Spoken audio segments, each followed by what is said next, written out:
Hello and welcome to the programme this morning. We're privileged to have with us today Dr. Terry Tomirot, who's going to be talking to us about his latest book, The Dawkins Delusion. Thank you for joining us, Dr. Tomirot. It's a pleasure to speak to you again. Thank you, Richard. It's good to be here. Now, Dr. Tomirot, you're famous for declaring in no uncertain terms that you are not a believer in Richard Dawkins. You don't think he really exists. Now, why is that? Well, nothing so simple, Richard. You shouldn't ask sensible people to believe in something unless you've got evidence for it. If there is a Dawkins, why hasn't he shown himself to me? In your opinion, then, are people who believe in Richard Dawkins just a little bit dim? Well, in a way I can understand the mistake. Simple people pick up a handful of books claiming to be written by Dawkins.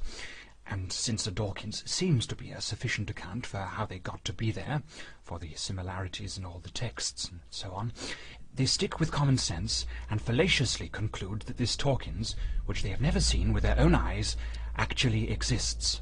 Of course, some people do claim to have seen Richard Dawkins and even shaken his hand. Yes, if you can believe them.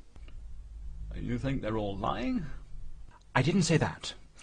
Of course, there's no shortage of liars in the world, and undoubtedly some people who claim to have had these Richard Dawkins experiences are deliberately telling fairy stories.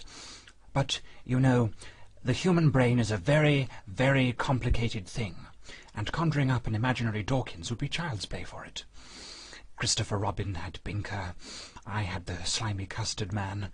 I suspect that something very similar is happening with people who claim to have seen a Richard Dawkins, or heard his voice, or felt his touch. But the books aren't evidence for the existence of Richard Dawkins either. No, of course not. As a scientist, it is no answer to the problem of where did this inane rubbish come from to stick a label on it that says Richard Dawkins. Each book is a simple rearrangement of only 26 letters. Even a child should be able to see that, with a little random shuffling of vowels and consonants on a computer, one can arrive at all sorts of patterns like that. Working out how each letter got into the place that it did is the business of science. Claiming that Dawkins did it puts an end to an inquiry that promises to give us a full and satisfying explanation of how these books came to be, without the need for invoking a discredited, superstitious Dawkins of the Gap type hypothesis. But some people might point to the fact that the letters are arranged in definite patterns, spelling out sophisticated chains of arguments, and that this is a clear mark of intelligence, not random accident. If there were some kind of intelligence behind these books, then, judging by their contents, it is obviously a pretty poor one. We would hardly have lost much worth having by not believing in Richard Dawkins, or in what his books have to say. The scientific view of the matter is beautifully simple and invigorating. The works of Richard Dawkins are nothing but a collection of fortuitously ordered A's, B's and C's, recombined from previous patterns.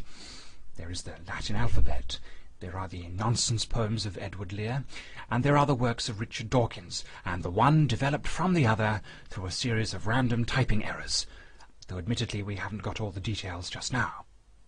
You admit that science hasn't got the answers to where they come from, then? I haven't got all the answers. Science is working on it. But can you be sure that science will get all the answers? If science doesn't have the answers to where they came from, then sure as hell Richard Dawkins' religion doesn't.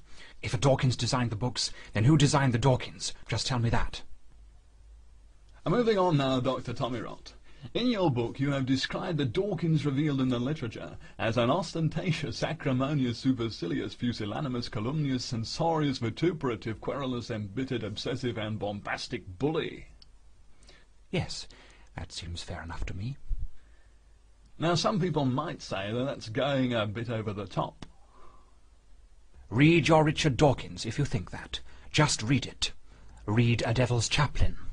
Apart from finding no evidence whatsoever for an intelligence hiding somewhere beneath the paragraphs in the mystical realm of blind faith, you will discover, on the other hand, plenty of intolerance and bigotry in every chapter.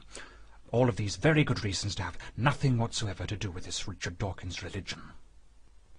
Dr. Tomirot, you have described this widespread belief in Richard Dawkins as a dangerous delusion. But what's especially dangerous about people believing in the existence of Richard Dawkins if it makes them happy. Well, for one fairly obvious reason. These people believe any book which has Dawkins' name on the cover, and these books say a lot of very silly things. Belief in Dawkins has been responsible for filling the internet with non-sequiturs, caricatures, strawmen, and vitriol. Dawkins' disciples are militant. They are organised, and they're out to convert you and me. Yes, I would certainly call this a dangerous delusion. If there is a Richard Dawkins, he has a lot to answer for. In summary then, Dr. Tommyrot, what would you say is your main objection to the Richard Dawkins belief? My main objection is simply this. People are following a delusional Dawkins who is telling them what to think and believe when they should be following me. Well, our time's up. Thank you very much, Dr. Tommyrot, for joining us this morning to talk about your latest book, The Dawkins Delusion, published by Banter and Twaddle and available from our website for £19.99. Okay, our next item for today is a discussion of the